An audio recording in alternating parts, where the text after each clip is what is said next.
Vice ganda Billy Crawford nagkaayos na. Billy magiging regular sa It's Showtime.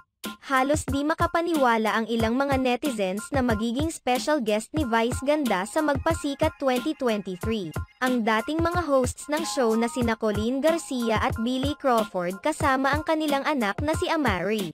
Hindi naman lingid sa kaalaman ng lahat ang pagkakaroon ng alitan sa pagitan ng dating malapit na kaibigan na sina Vice ganda at Billy Crawford. Tila natuldukan naman na ito ngayon nang muling nakapunta sa Showtime sina Billy. Humingi man ng paumanhin si Billy Crawford kay Vice ganda at sa iba pa nilang kasamahan sa show at maging sa mga madlang people. Maging ang iba pang It's Showtime hosts ay nagulat rin sa pasabog ni Vice ganda. Naging emosyonal pa ang ilan sa kanila dahil sa labis na kasiyahan sa pagkakaayos ni na Vice ganda at Billy Crawford. Ikinatuwa naman ng mga madlang people ang presensya ng dating mga It's Showtime host. Marami ang nagsasabi na the world is healing. I'm sorry madlang people, nahanap ko ang aking asawa at nabuo ko ang aking pamilya dahil sa programang ito. Dagdag pa ni Billy, on my end, I want to say I'm sorry madlang people.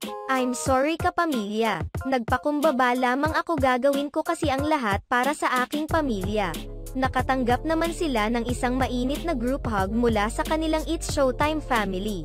Matatandaan na naging bahagi ng It's Showtime si Billy Crawford mula nang binuo ito noong 2009 hanggang umalis siya noong 2018. Naging bahagi rin noon si Colleen Garcia sa show subalit mas nauna siyang umalis kay Billy Crawford. Mula nang umalis ang dalawa sa show ay hindi na sila namataang nakakasama ng dating mga katrabaho. Sa pagbabalik ni Billy Crawford sa It's Showtime, marami ang napapatanong kung magiging regular host din ba ito sa naturang show katulad noon.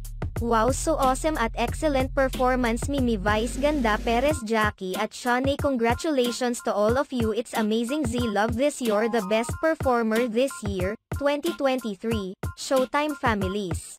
Nice to see Billy together with Showtime family forever.